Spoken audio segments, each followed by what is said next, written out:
Yes guys, welcome back to my YouTube channel, FPL Coach here. On today's video we're going to be reviewing Game Week 8, see how we got on there, what players did well, what players didn't do well, what players potentially could get transferred out. Going to be looking at some injury news also, so obviously we had the international break and there's a couple of injuries that's sort of quite notable to sort of mention and that might affect our transfers ins and outs going forward. And then we're going to touch on Game Week 9. So without further ado, let's dive into the video.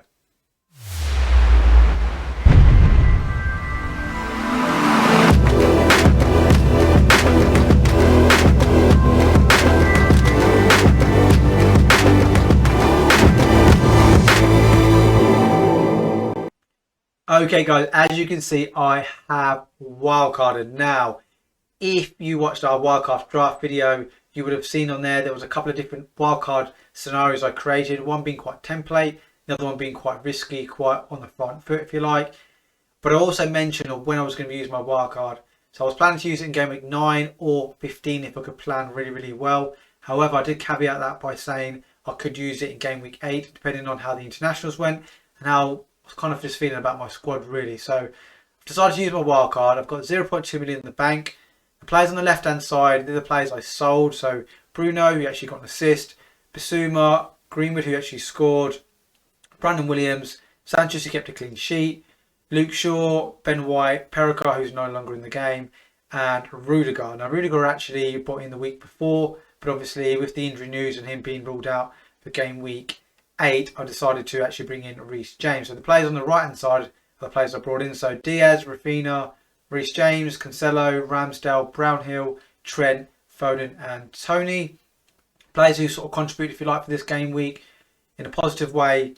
Foden picked up an assist, Trent clean sheet and Cancelo clean sheet as well. So if you like, 3 contributions versus 3 contributions of players I sold. Sanchez, Greenwood and Bruno. So if you like, I'm kind of about net if you like. So overall I'm quite happy. The box on the right hand side, so it's I've sort of targeted players for Man City, Leeds, Brentford. Other things sort of mentioned, I've got goalkeeping options. Obviously Watford have got a new manager at the moment, so Ben Foster seems like he's the goalkeeper for Watford. But I've also got Ramsdale now, so I could use both goalkeepers if you like, depending on what the fixtures are. However, I do know that Watford's fixtures going forward aren't the best, so it might be that Ramsdale continues for a little while longer. Target the fixture swings. As you can see, it's 3 Man City, and I'll look at my squad in full in a moment.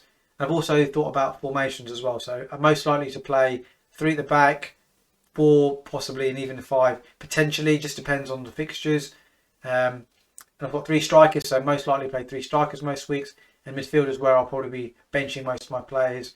We're having Salah obviously playing most weeks, Rafinha, Smith Rowe, those types of players sort of coming in to play in the midfield if required. Okay, so moving on to my Game Week 8 review. So I scored 55 points. Decided to play a 1-4-3-3 formation with Foster, Rafinha, Livramento and Brownhill making up my bench. Running through the starting 11, so Ramsdale picked up 2 points for me. Yeah, of course I would like their clean sheet. However, I'm not going to panic. Arsenal's fixtures going forward are very favourable. And if you analyse the game itself, actually the 2 goals Arsenal conceded were from quite big errors as well. I know every goal is a mistake and you can analyse it down to the minute details, but these were big mistakes, individual errors. On another day that won't happen. So quite comfortable having Ramsdale in goal. Cancelo picked up 6 points for me. He was my vice captain. Now I felt the way that Man City play and the way that Burnley play, the way Cancelo plays as well, that he would have a lot of the ball, especially in the final third.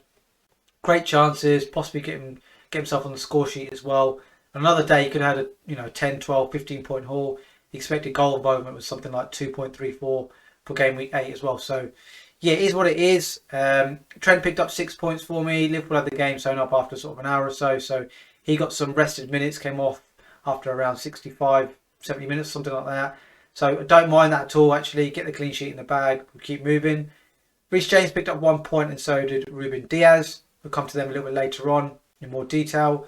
Foden picked up 6 points. Got a assist for the Bernardo Silva goal. Smith Rowe picked up 2. Bo Salah picked up 26 points. He was my captain this week.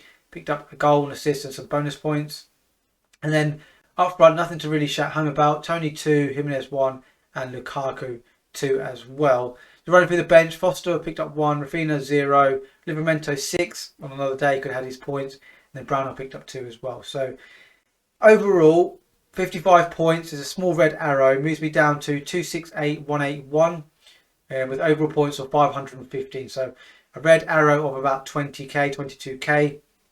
Could have been a lot more harmful, considering of the West Ham assets and the Spurs assets potentially on Sunday, but got away with that somewhat.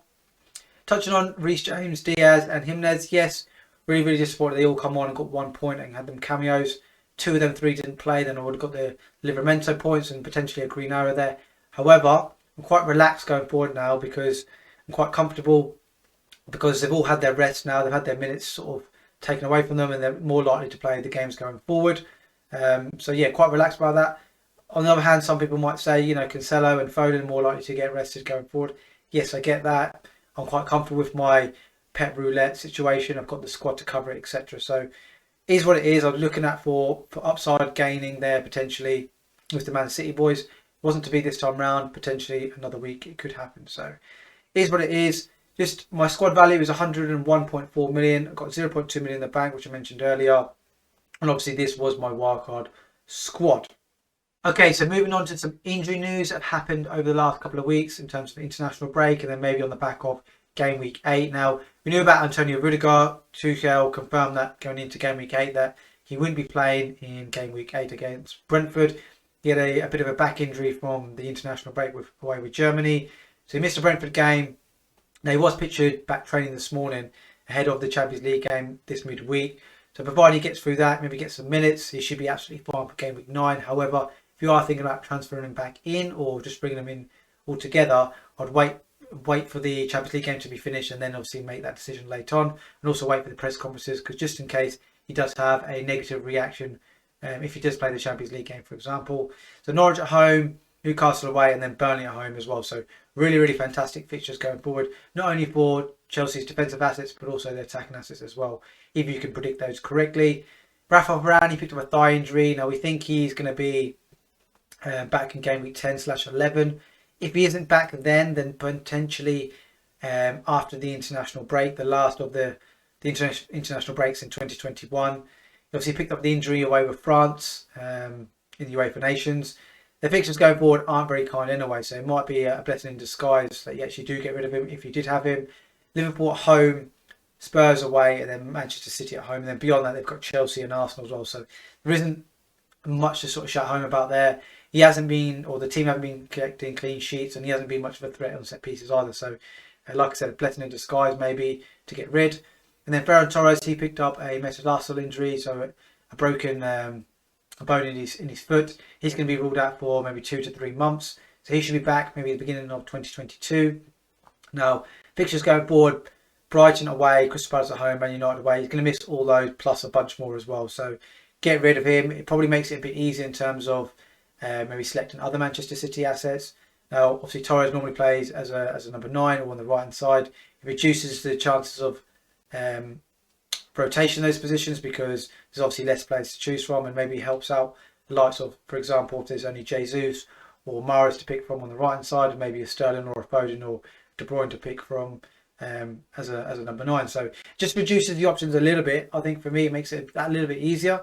It doesn't make it easy, just a little bit easier going forward. Okay, so looking ahead to game week 9 selection. So I'm looking to play a 1-3-4-3 formation with Foster, Trent, yeah, that's right, Trent, Livramento and Brownhill all on the bench. I know you guys are thinking, wow, Trent on the bench, but I just think with the United fixture, it's not very favourable in terms of clean sheet. Yes, he could provide a goal or assist, I get that, but I feel like it's quite a big week for Ole Gunnar Solskjaer and Manchester United now. If they go in, win their game in the Champions League, they're obviously going to be a lot more boosted and a lot more confident going into the Liverpool game. So a lot of it can depend on how United get on against Atalanta in the Champions League, whether I sort of change it or not. So I'm looking to play a 1-3-4-3. Ramsdale in goal, Cancelo, James and Diaz is my back 3. Rafinha, Foden, Smith Rowe and Salah in midfield with Tony, Jimenez and Lukaku. Now, just touching on, if United obviously lose and, Solskjaer's under more pressure, then maybe Trent could come in and maybe Smith Rowe or an Ivan Toney would come out for Trent. Looking at captaincy, probably going to be giving it to Romelu Lukaku, and then vice captain will probably be Rafinha or Jimenez. So that's kind of my early thoughts for game week 9. Let me know in the comments below what you think you're doing in terms of captaincy choice. Do you think Trent is a viable option in terms of putting on the bench, or do you think it's absolutely ridiculous? Why have you got him on the bench? He's obviously a 7.5, 7.6, 7.7 million defender. Most expensive. You shouldn't be having him in defence against anybody. But obviously that's just my choice. Let me know in the comments below. I'm really intrigued to hear your thoughts. There you have it, guys. That was game week 8 review done, in the bag. I hope you guys enjoyed that. Hope you guys got some value from it as well, and obviously enjoying this experience that I'm sort of providing for you guys on FPL.